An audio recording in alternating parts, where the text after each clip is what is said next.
се вообичаените методи за решавањето на проблемот со недостатокот на забите? Кои лица се кандидати за забна протеза, а кои за забен мост? Ке ни појасни денешната гостинка, професор доктор Емилија Байрактарова Ваљакова, специјалист по стоматолошка протетика при Стоматолошкиот факултет во Скопје и специјалист на Универзитетскиот стоматолошки клинички центар Свети Пантелеймон. Професорке, добре ни дојдовте во студиото на Телма. Добре најдов, ви благодарам за поканата. Докторке, како што веќе кажа во најавата, повеќето луѓе во адултната возраст не го сваќа доволно сериозно губењето на 2-3 заба, особено ако тоа не се предни заби, смета дека тоа е нешто што не се гледа. Но може ли недостатокот на забите да доведе до некои сериозни здравствени проблеми, на пример, дали ќе атрофира забната коска, односно коската на вилицата? Да. Вообичаено, луѓето кога ќе изгубат еден од предните заби, значи во естетската зона, брза да дојдат на стоматолог и барат, да не речем подитно, да се надохнади тој простор кој што нели останат без заб. Меѓутоа, некако забите во бочната регија, кои што не се во естетска видлива зона, освен ако пациентот има широка насмевка, некако го занемаруваат тој факт и велат може и понатаму да се реши тој проблем. Меѓутоа, како што рековте, точно настануваат некои проблеми. Прво би кажала дека мастикацијата, Джвакањето, точно. Джвакањето е веќе намалено. Зошто? Затоа што со предните заби ние во суштина само ја гриземе храната и понатаму ја поместуваме кон бочните регии. Забите од бочните регии, значи предкатниците и катниците, се тие со кои што се соџвакува храната. Што значи дека ефикасноста на джвакање веќе ќе биде многу намалена. Како што рековте, доаѓа до намалување на коската. Зошто? Затоа што секој заб се наоѓа во забна чашка или алвеола. Со вадење на некој заб доаѓа до ресорбција на таа коска и со тек на време до намалување на нивото на коската. Што значи дека потоа ни настануваат проблеми како да го решиме тој простор. Меѓутоа не е само и тоа во прашање е поместување на забите, она што го спомнавте. Секогаш ќе се поместат забите? Доколку фалат? Зависи од возраста на пациентот, од состојбата на коската, од пародонталното здравје. Кај помлади пациенти не се јавува тоа поместување многу брзо. Меѓутоа, кај адултни пациенти, да. Зошто? Затоа што забите, односно пародонталното здравје, кај повеќето од нив е веќе нарушено и едноставно забите имаат тенденција да го покријат, да го затворат просторот кој што настанал. Што значи дека забите кои што го ограничуваат празниот простор, почнуваат да се навалуваат кон празниот простор, додека пак забот кој што се наоѓа во спротивната вилица, спроти забот што бил изваден, почнува да изникнува на некој начин. На самиот почеток не се забележува многу тоа поместување на забите и пациентите тоа го занемаруваат. Се случува кога пациентите ќе дојдат кај нас стоматолозите да бидат веќе во таква состојба да и ние не знаеме што да правиме со нив. Кај дел од нив, доколку тоа поместување е многу изразено, препорачуваме дури ортодонски третман за забите едноставно да се вратат на свое место. Носење на протези Да, па дури потоа да интервенираме ние. Има неколку начини на кои што можеме да го решиме тоа поместување, се вика Годонов феномен, и еден таков израз постои. Меѓутоа, најдобро е пациентите, односно луѓето, многу брзо после губењето на забите да се јават на стоматолог, за да не дојде состојба да интервенираме на други начини и да се губи голема забна супстанца, за да може да се потоа тој простор затвори. Професорке, а има ли вистина и дека лицето побрзо старе, доколку недостасуваат заби на вилицата? Влија ли на естетиката тоа на лицето? Би кажала да, доколку не достигаат фронталните заби, значи забите во предната регија, секако дека многу влијае врз естетиката. Пациентите, односно луѓето, веќе почнуваат помалку да се насмевнуваат, влијае и врз психичката состојба на пациентите. Во однос на старење на лице би кажала кај пациенти каде што веќе не достигаат многу заби. Доаѓа до намалување на долната третина на лицето, добивање на старечки изглед, значи кај пациенти кои што не се многу возрастни, не се многу, ајде стари да кажам, веќе се добива потенцирање на назолабиалните бразди, потенцирање на бразата која што се наоѓа помеѓу усната и брадата, така да тој старечки изглед со тек на време се добива. Токму поради тоа што се намалува висината на долната третина на лицето. Така да би препорачале малку побрзо да се јават на стоматолог, да не чекаат многу, да. А кои се најчестите причини за губење на забите во адултната возраст? Дали може едноставно забите да не се со лош квалитет? Може во тек на ембрионалниот развој и понатаму, значи интраутерино, меѓутоа и понатаму кога доаѓа до калцификација на забните супстанци, на забните зачетоци кои што се наоѓаат во вилиците, значи се уште не изникнати, доколку таа калцификација не е со добар квалитет на некој начин да кажеме, односно претходно мајката, а потоа и детето не јаде квалитетна храна, може да биде намален квалитетот на забите и како резултат на тоа да постои можност за побрзо, хајде да кажем, и расипување, меѓутоа и губење на забите. Исто така постојат аномалии во развојот, како што се амилогенезис имперфекта и дентиногенезис имперфекта. Значи тука имаме различни фактори етиолошки кои што влијаат врз појава на оваа состојба и кај такви пациенти навистина квалитетот на забните супстанции е многу помала и може да биде една од причина доколку не се интервенира на време за губење на забите. Кариесот секако е можеби причина број 1, што значи дека не одржување на орална хигиена или одржување на орална хигиена, меѓутоа кое што не е соодветна, па како резултат на тоа губење на забните супстанции. Што би значило соодветна орална хигиена за да не дојде до губење на забите? Соодветна орална хигиена идеално би било ако доколку после секое јадење, после секој земен оброк, забите се четкат со четка и со паста. Сега каква четка се препорачува? Се препорачува средно тврда четка или мека четка, значи тврдите четки порано беа оние кои што се препорачува, меѓутоа веќе не се препорачуваат, со одредени движења кои што би требало тие насоки секој пациент да ги добие кај својот стоматолог, апсолутно користење на паста и како што напоменав би требало тоа да биде после секој оброк. Меѓутоа знаеме дека навистина не можеме, луѓе одат на работа, имат различни активности, тоа да го прават навистина после секој оброк, би рекле еве барем навечер пред легнување, значи не она наутро ги измив забите. Тоа да речем не се важи, затоа што во текот на ноќта доаѓа до распаѓање на остатоците од храна кои што се наоѓаат во устата, до размножување на бактерии, појава на плак, понатаму забен камен. Задолжително миење на забите пред легнување и дополнително миење наутро. Апсолутно. Е формула која што би можела да функционира. А парадонтозата, докторка, дали исто тоа проблем? Апсолутно, апсолутно. Често пати се случува да дојдат пациенти кај нас кои што се со апсолутно здрави заби, без ни една кариозна лезија, меѓутоа забите се луксираат, што значи се нишат, се клатат и ќе мора да се екстрахираат, односно да се извадат.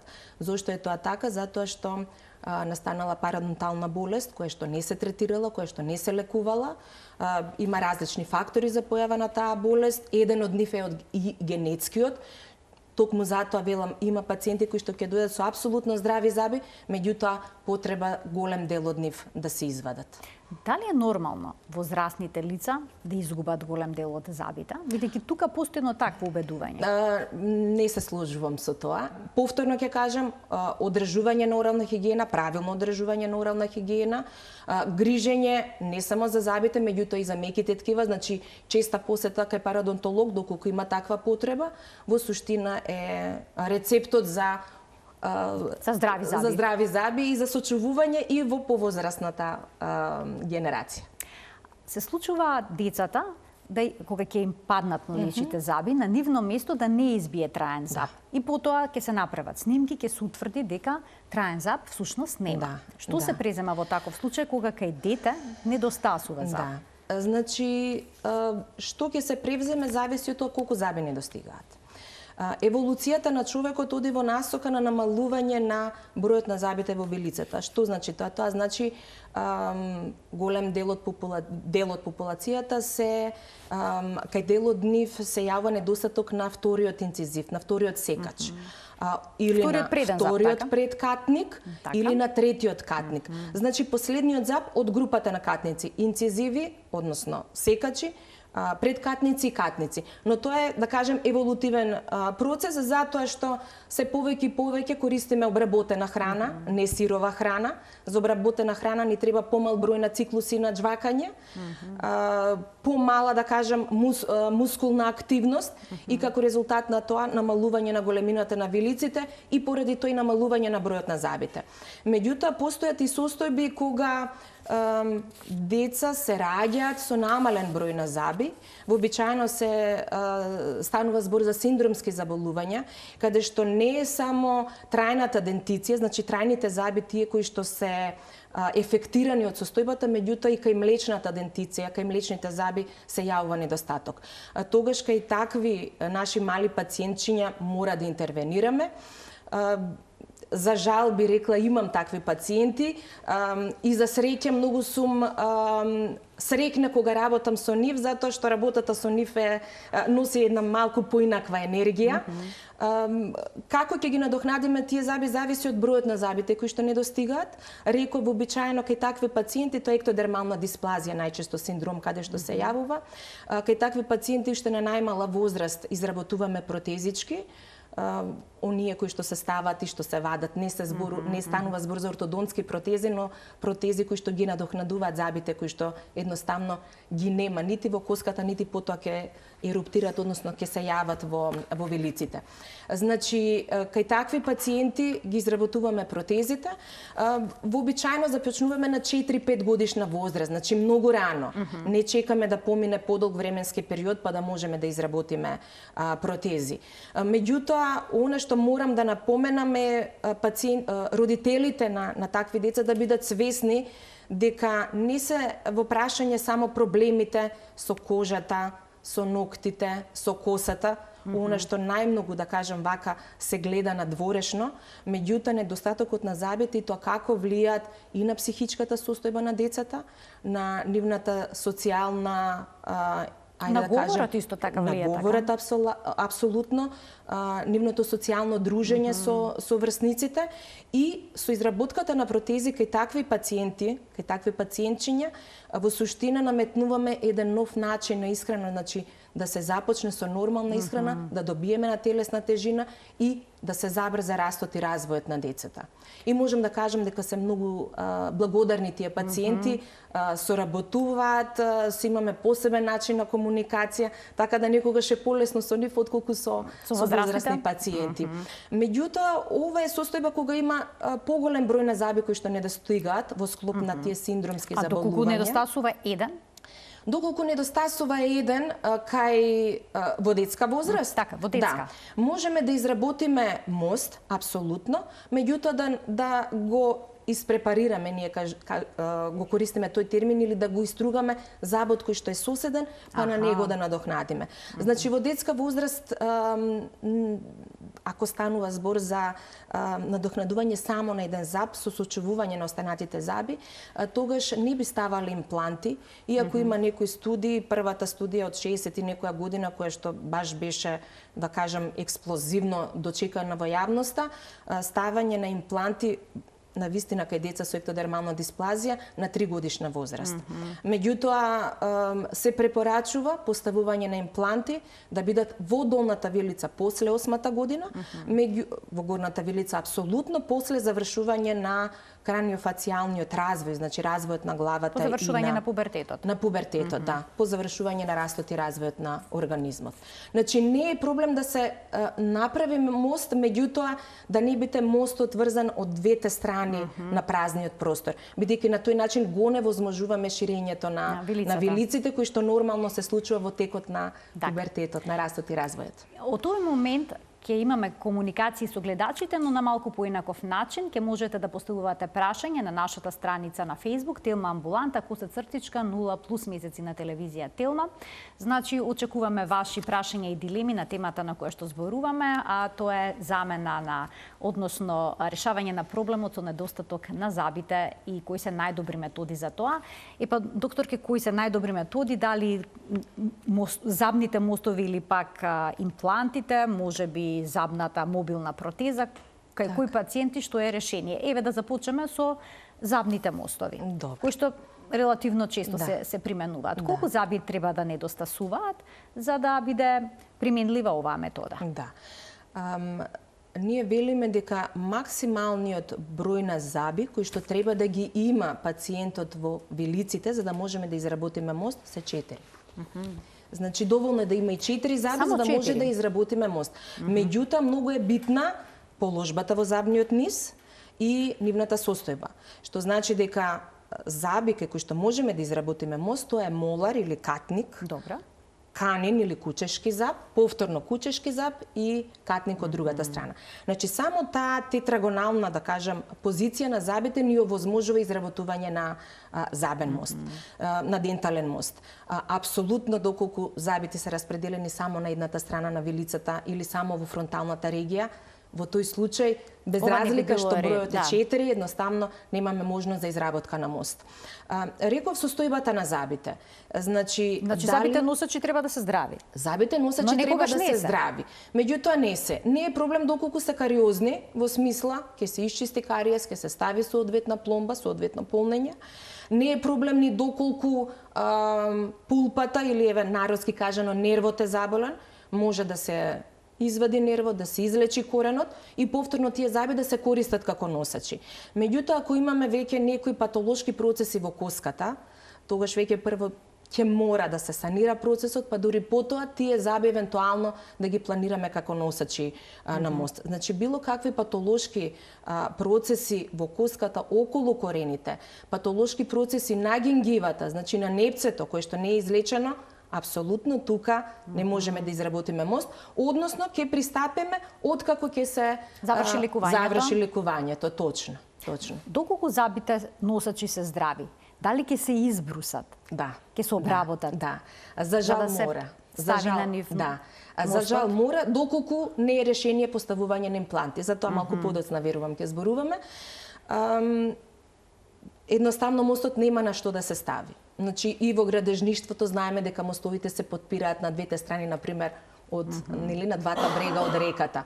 Слично е и во устата на пациентот. Значи би требало да имаме потпора од двете страни. Меѓутоа може да се изработат мостови вообичаено кога не достига еден зап, каде што само еден зап ќе се испрепарира, ќе се иструга, за да може да го надокнадиме тој зап што не достига, меѓутоа постојат специфични индикации за изработка на такви видови на мостови.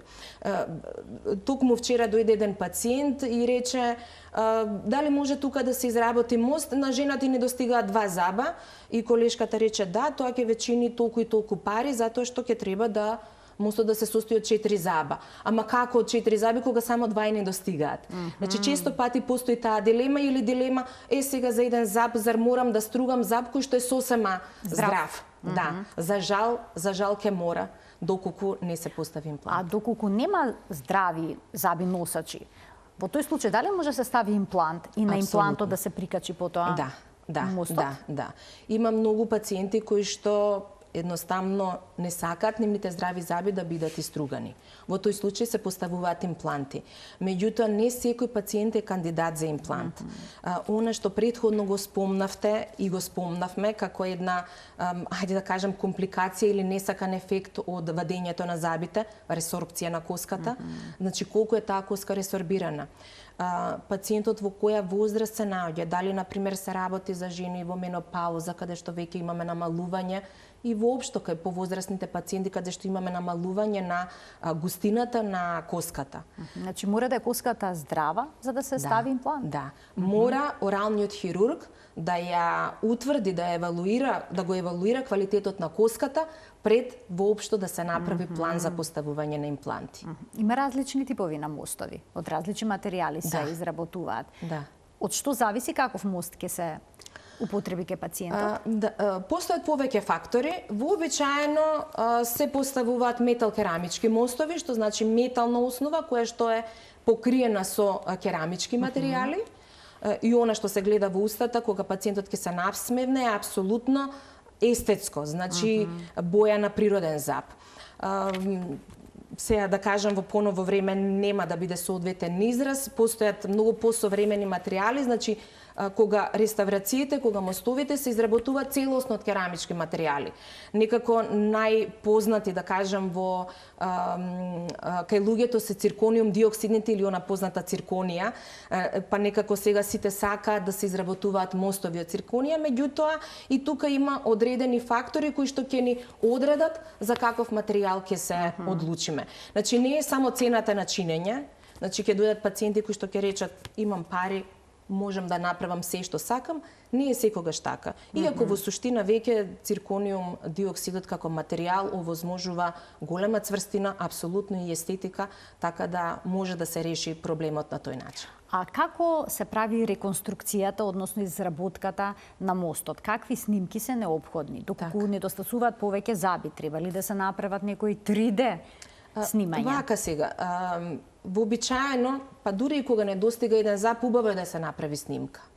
И доколку и забите соседни се здрави, повторно ќе кажам, убаво е да се направи снимка. И би препорачала не само за пациентите, но и за колегите да препорачуваат правење на снимка. Кога не Зошто го кажувам? Еве од практичен пример на студентски вежби пред многу години, една колешка со сработен мост многу одамна, например, можеби на, не знам, 18 годишна возраст, почна да чувствува некоја нелагодност под мостот. Направив снимка, видовме дека забот кој што го надокнадил стоматологот на времето е присутен во вилицата. Меѓутоа не бил изникнат. Значи затоа ќе кажем, не секогаш знаат родителите, најмалку детето да каже дали тој заб бил во вилица, па не знам, се рапсипал, па го извадиле, поготово ако помине нели подолго време, или воопшто не бил изникнат. Значи една снимка би било добро да се направи. Кои се процедурите? Доколку забот постои во вилица, тогаш се прави еден мал оперативен зафат, да, за да се експонира тој зап и потоа ортодонтски да се извлече на своето место. Може да се извлече? Може да се извлече. Тоа е едното решение. Меѓутоа, доколку забот го нема, тогаш апсолутно ќе мора да се надокнади. Еден тип на снимка се овие мали снимки кои што вообичаено се кажуваат или ретроалвеоларни снимки каде што се опфаќаат 2 до 3 заба. Значи, отприлика толку е. Доколку се работи за недостаток на повеќе заби, тогаш убаво да се направи она што го викаме панорамска снимка или ортопантомограм или голема снимка. Веќе 3D снимки правиме во случај кога пациентот сака или се препорачува ставање на импланти. Затоа што со 3D снимката се гледа квалитетот на коската тродимензионално. Буквално коската ја имаме, да кажем, во наша рака. Да. Сега, колку време треба да помине за да се изработи мостот и потоа како изгледа процедурата на негово поставување? Така, значи се започнува со договор со пациентот, што сака да се направи, што може да се направи. Се закажува термин за состружување на забите. Од состружувањето на забите до предавање, ние така викаме, предавање на мостот. Тоа е прилично непријатен период за пациентот. Да, тоа е непријатен период, апсолутно. Убаво би било да може да се изработат привремени мостови кои што ќе ги заштитат забите. Значи, со привремените мостови, тоа се вообичаено од материјали кои што се послаби, од еден вид на дентална пластика, со кои што апсолутно естетиката се задржува како што треба, меѓутоа и деломно мастикаторната функција. Тој период, која е должината, зависи од брзината на работа на техничарот, да кажем. Значи, од заботехничката лабораторија, доколку тие можат брзо тоа да го сработат, се разбира дека помалите конструкции за пократко време се изработуваат, поголемите за малку подолго, но може и за неколку дена да биде изработено.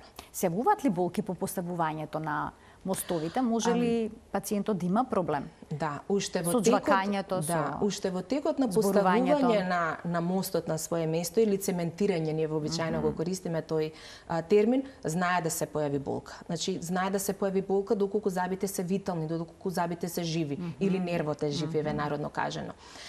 Затоа што со препарацијата, со стругањето, ние отстрануваме голем дел од забната супстанца и доаѓа до експонирање, до изложување на некои нервни завршетоци ради кои што и се јавува болката. Впрочем, тоа е таа болка која што се јавува и кога забот е расипан. Едноставно доаѓа до експонирање на тие нервни завршетоци, дразби, хемиски, механички, така натаму, и затоа се јавува таа болка. Значи, уште во текот на цементирањето, знае пациентот да каже дека чувствува јака болка, бидејќи и цементите кои што ги користиме се во суштина хемиски материи кои што влијаат на нервот, да кажеме, на забот.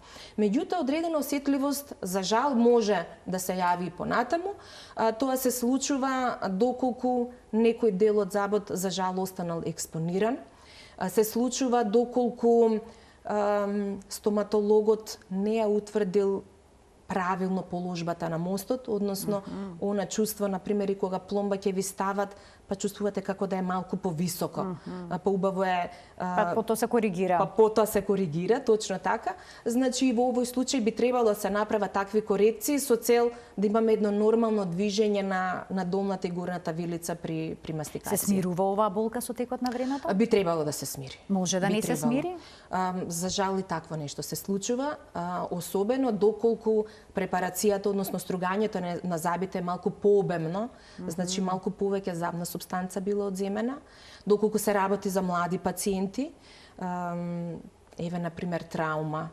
Така. Да. Повреда? Например, повреда, што значи за жал забот, голем дел од забот не достига, се скршил, тогаш мораме ние да го обработиме забот, да го испрепарираме, а кај млади пациенти тие дентински тубули ги викаме се многу широки, што значи дека многу полес, пулпата е многу поблиску до површината на забот, нервот е многу поблиску до површината на забот, и при таа препарација за ние да направиме место во суштина за коронката, нели, или за мостот, доаѓаме многу поблиску до нервот и таа болка за жал може да перезистира подолго време. Професорке, се случува ли пациентот да го чувствува мостот и тоа па сега да е исто така непријатност? Да. Од кој аспект би било тоа чувство? Значи, едниот аспект е доколку пациентот долго време бил без заби, значи со отсутни заби, дали биле извадени или едноставно не биле појавени во забните низи. И едноставно кога ќе се стави мост, пациентот чувствува како кој знае што големо да има во устата. И ќе треба еден период на адаптација. Она што треба стоматологот да го направи е коректно да го изработи мостот, што значи големината на секоја единица од забниот мост, односно секоја коронка, да биде анатомоморфолошки, да одговара на останатите заби во вилицата на пациентот.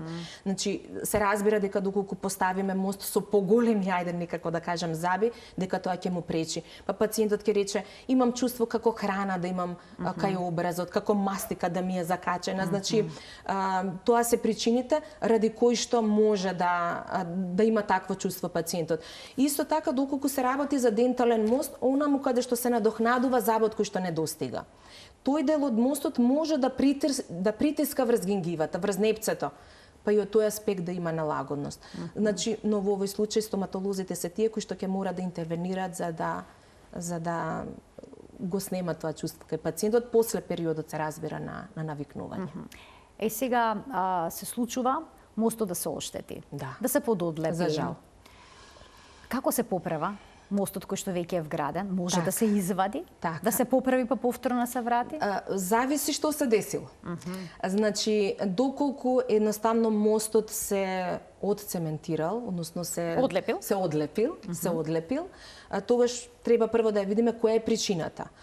Постои можност на привремено цементирање, на привремено лепење на мостовите, но тоа е период на лекување на заби, кога не сме сигурни пациентот како ќе прифати, кога имаме некои причини поради кои што не одиме на дефинитивно, на трајно цементирање на мостовите. И тогаш после извесен период тој цемент попушта, едноставно мостот го вадиме, доколку има некоја потреба од корекција, ги правиме корекциите и дефинитивно го цементираме. Меѓутоа, ако настане одлепување, да кажеме, поради некои други патолошки процеси, тогаш треба да видиме што е. Често пати се случува пациенти кои што со години носат мостови да дојдат мостот се клати или ни доаѓа со мостот во уста и гледаме дека забите кои што се носачи на мостот се фактички деструирани. Значи постоел некој кариозен процес кој што се расипале забите под мостот. Се расипале забите под мостот. Сега тука е прашањето дали не било добро кариесот исчистен под пломбата која што била ставена или со тек на времето, со години кои ќе изминат, доаѓа до повлекување на непцата, па тој дел од забот кој што е експониран, пациентите не одржуваат понекогаш тука добра орална хигиена, па се јавува кариес, па како резултат на тоа да дојде до пропаѓање на забите. Значи во тој случај апсолутно доколку постои можност тој заб да се излекува, повторно го користиме како носач. Друго прашање е доколку се скрши мостот, како што рековте, доколку се оштети. За жал и тоа се случува, забите носачи да се во ред, меѓутоа мостот да попушти и тука постојат различни причини, дали едноставно условите кај пациентот биле такви, па не можеме да изработиме мост со доволна цврстина, значи со доволна висина, со доволна дебелина и ширина, па како резултат на тоа, но тука веќе знаеме и му кажуваме на пациентот дека постои можност од такви проблеми и навистина знае мост да се скрши, во смисла да се скрши и металот доколку се работи за метал керамички мост. Да, постојат такви случаи, тогаш апсолутно мора да се извадат деловите, да се направи нов мост доколку е скршен. Кај некои пациенти, каде што и се изработуваат и поголеми мостовни конструкции, може да се случи подкршување на мало парче од керамиката, од оној бел дел кој што се наоѓа или кој што е естетски видлив.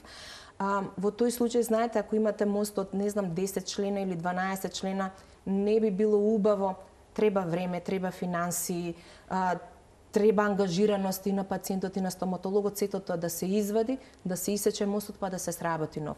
Во таков случај на мали дефекти може да се направи, ние викаме интраорално, значи во устата корекции со одредени материјали кои што ги користиме и сум имала такви пациенти и доколку ги имаме соодветните материјали и работиме леги артис по сите правила и прописи, навистина таквите репаратури ние ги викаме знаат да истираат и уште долго време пациентот да може да го користи тој мост.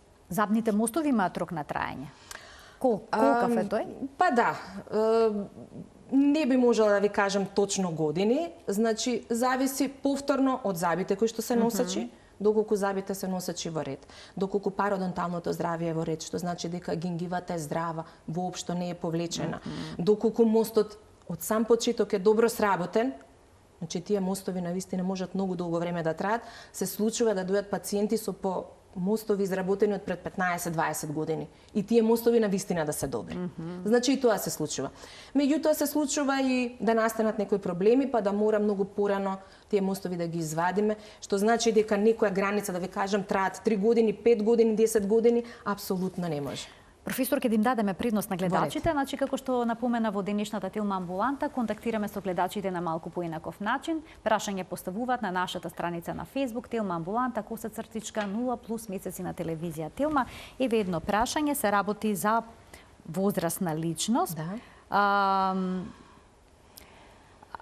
Значи, после импланти вели ако пациентот одбива, што е следно? Се не разбирам на каков начин ги одбива имплантите, дали предпоставувам дека можеби крајни заби немал. Добро. Стоматологот предложил протеза со копци. Како втори избор. Да. Предпоставам дека ви е јасно за што се работи, така? Да. Доколку не достигаат повеќето од забите во бочната регија, односно, например, ги немаме ни 6-тиот, ни 7-тиот, ни 8-тиот заб, тогаш очигледно дека докторот, стоматологот препорачал поставување на импланти, но имало причини зошто тие импланти не се поставени. Решението е најчесто изработка и на протеза. Зошто? Затоа што бучните заби, како што реков претходно, се оние со кои што ја соџвакуваме храната. Не можеме да очекуваме од предните заби да ја соџвакат храната, да имаме зала кој што ќе го голтнеме и кој што нема да ни направи проблем со гастроинтестиналниот тракт. Значи недостатокот на забите всушност може да доведат и до проблеми со варењето на храната. Апсолутно. И затоа препорачуваме многу брзо надокнадување на тие заби, поготово доколку нивниот број е поголем. Кај возрастна лица комплицирано ли е да се стават импланти доколку коската е зачувана? Ќе биде успешен? Не. Зафатот? Доколку општата здравствена состојба на пациентот е добра, доколку квалитетот на коската е добра, доколку има пациентот финансиски средства за тоа да го меѓу покрие, другото, така. да, апсолутно не е никаков проблем да се постават импланти. Меѓутоа, доколку ги немаме тие услови, тогаш апсолутно доколку повторно не може и дентален мост да се изработи, ќе мора да се изработи така наречена визил протеза, која што е со копчиње. И сега стигаме до моментот кога повеќе забните протези, односно забните мостови не се опција, туку решението е мобилна забна протеза. Тоа значи дека што се става во устата? Тоа значи дека се стават протези кои што мора да се вадат. Значи, што ме мобилна протеза, тоа значи е подвижна протеза. Тоа значи се става и се вади од уста. Што значи тоа на копци, еве? Копчиње, тоа се копчиње. За да може да се изработи протеза со копчиње, мора најпрво преостанатите заби кои што се во устата на пациентот или барем 2 заба кои што се најблиску до празниот простор да се испрепарира, да се стават коронки и на нив да се додаде еден додаток преку кој протезата едноставно ќе се закопча. Значи имаме различни видови на копчиња и зошто таа опција му ја дал стоматологот, затоа што копчањето обезбедува одредена фиксна положба на протезата. Меѓутоа, да не се лажеме, често пати пациентите мислат, па ете дадов толку пари и мостови ми сработија, и визил протеза, и копчиња, треба да биде цврсто со копчиња, меѓутоа сепак доколку нема краен зап кој што дополнително ќе ни даде задржување на протезата, сепак постои одредена мобилност на тие протези. А како всушност да се обезбедува вакуум на протезата кај лица кои што нема ниту еден зап во вилицата? Значи, едните се парцијални или делумни протези, каде што пациентот има некој одреден број на свој заби, и таму изработуваме делумни протези. Меѓутоа има пациенти каде што нема веќе ни еден зап во вилицата и кај такви пациенти изработуваме тотални протези. Сега, какво е задржувањето на тоталните или на целосните протези? Во горната вилица е многу полесно, особено ако анатомските фактори тоа ни го возможуваат, затоа што со поставување на протезата доаѓа до истиснување. Прво има разлика во големината на двете протези. Протезата која што се поставува во горна вилица има голема површина, затоа што не ги покрива само алвеоларните гребени, местото каде што биле забите, меѓутоа и целото непце. Што значи дека со покривање на тврдото непце имаме голема површина. Со истиснување на воздухот при поставување на протезата се создава вакуум. Што значи дека вообичаено со горните протези немаме проблем во однос од аспект на вакуум и од аспект на задржување на протезата во уста.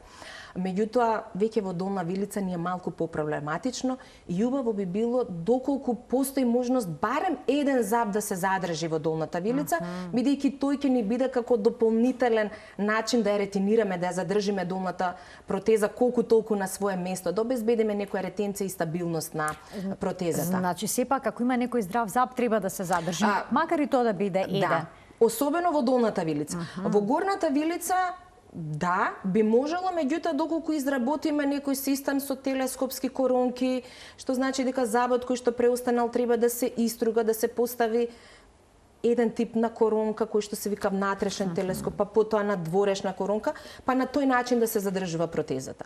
Меѓутоа во долна вилица ни е многу поважно барем еден зап ни врши голема работа. Професор, ке оние кои што носат протези, забни протези, обично се жалат дека добиваат нагон за повраќање кога ги ставаат, чувствуваат непријатност. И обично ги ставаат само кога ќе им дојде некој на гости или кога ќе треба да имаат контакт со некои луѓе. Да. Зошто се случуваат вакви искуства со неадаптација? Да. Со неуспешна адаптација. На адаптација е различна и се зависи од пациентот. Меѓутоа не само од пациентот, апсолутно и од протезите кои што се изработени. Доколку ги сработиме протезите како што треба, тогаш тој период на адаптација е помал. Се разбира дека кога ќе ставиме страно тело во уста, тоа ни пречи и ни треба период да се навикнеме. Пациенти кои што претходно носеле протези имаат малку помал период на адаптација, некаде од 6 до 33 дена според некоја статистика. Пардон, кај оние кои што носеле протези е од 6 до 12 дена. Значи, за 2 недели би требало веќе да се адаптираат на новите протези, се разбира доколку не постои причина за болка. доколку не иритираат тие протези. Зборувам за навикнување физичко, на нивното физичко присуство во уста. Меѓутоа, доколку се работи за нови протези, веќе го оставаме тој период кај пациенти кои што прв пат изработуваме протези, тој период до прилика 33 дена, значи околу месец дена да се навикнат. Значи само треба да бидат упорни и истрајни за да се треба да бидат навикнат. упорни и истрајни. Меѓутоа, доколку постои некаков проблем, Со протезата, треба корекција. Апсолутно стоматологот мора да коригира. Нагонот за повраќање што го спомнавте, точно се јавува. Зошто? Горната вилица, како што реков, поготово, особено доколку се работи за тотална протеза, кога нема ни еден заб во устата на пациентот, тогаш го покрива цело тврдо непци и доаѓа некако во зоната кои што се лесни за надразнување и појава на нагон на повраќање. Во таков случај, апсолутно би требало стоматологот да ја провери протезата, дали оди премногу фарингеално кон ждрелото, доколку е таков случај ќе треба да ја намали, дали евентуално работе дебел, па ќе треба да се истенчи, или ќе му препорачаме на пациентот, доколку е севоред со протезата, ќе му препорачаме на пациентот да лиже тврди бомбони, не меки, не карамели, но тврди бомбони, да се навикне и на актот на голтење, меѓутоа и малку полесно да го прифати и да го помине тој период на адаптација. А како треба да изгледа хигиената, одржувањето на хигиената кај забните мостови, но и кај забните протези? Еве можеме да ги погледнеме и фотографиите кои што ни ги донесовте и секако да ги искоментираме. Значи потребно е да се одржува редовна хигиена. Да, апсолутно. Пациентите, дел од пациентите, не генерализирам, дел од пациентите мислат дека ако стават протези или ако стават дентални мостови, особено ако ги покријат сите заби од првиот до последниот, дека тука завршува одржувањето на орална хигиена. За жал, не е така. И за жал често пати се случува да дојдат пациенти со лоша орална хигиена и веќе со реакција на меките ткива, на гингивата, со едно воспаление кое што ќе треба да се лекува и да се третира.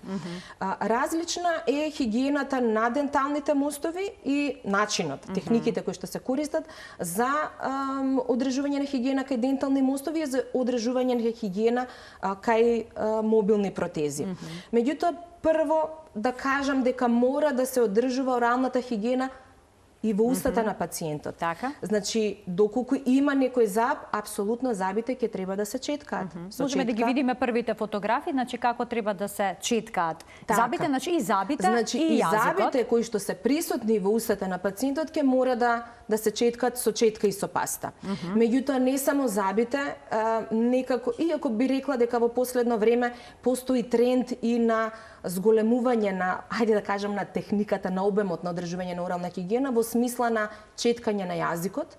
Тука би спомнала дека постојат и специјални инструменти со кои што можат, личат на лажички, со кои што можеме да видиме следната слика, да промениме. Добро, значи како лажички се тие кои што го мислам дека е ова, може да видите. Ова се дентални. Не, на оваа страна, еве. Да. Значи тие се лажички, значи задолжително треба да се одржува хигиена на јазикот. Точно. Во долниот десен агол, да, еве и тука има. Во долниот десен агол тоа што е како лажичка е апсолутно за чистење на јазикот. Зошто кажуваме чистење на јазикот? Јазикот не е равна површина, значи има папили кои што односно испакнувања и се разбира блабнувања во кои што многу лесно се задржува храна која што се распаѓа. Доколку тој јазик не се исчисти, така, не сме одржале како што треба оралната хигиена. Гледате голем број на четкички кои што се поставени како и четка со која што пациентот ги чисти, едноставно ја чисти гингивата, непцето на алвеоларниот и покрај тоа што нема заби таму. И покрај тоа што нема заби. Па дури горе ги гледате и техниките за чистење не само на јазикот, но и на тврдото непце. Значи во суштина на непцето, орална хигиена буквално на целата устна празнина. Тоа е што се однесува на она што пациентот треба во својата уста да го направи, а можеме да видиме на следните слајдови. Така, на следните слајдови е всушност представено како треба да се... Ова е пар на тотални протези, кога не достига ни еден заб во устата на пациентот.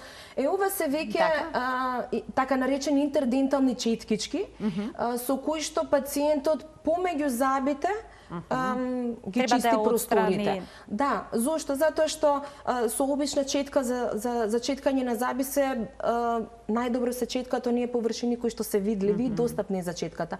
Меѓутоа, страничните површини на забите, каде што забите се добираат, не се баш многу пристапни, да кажам, за влакното од четкичките, па затоа се препорачуваат овие интердентални четки.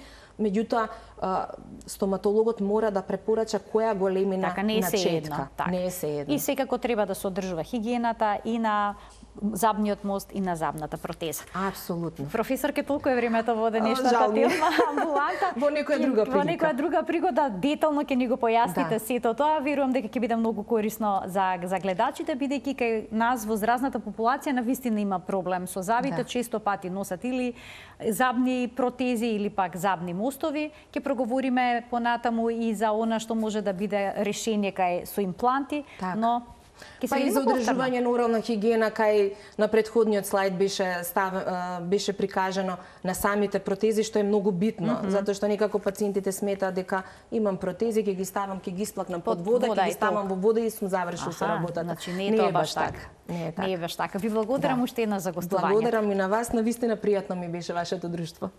Почитувани, ова беше се во денешната тема амбуланта. Ви благодарам за вниманието со кое што не следевте.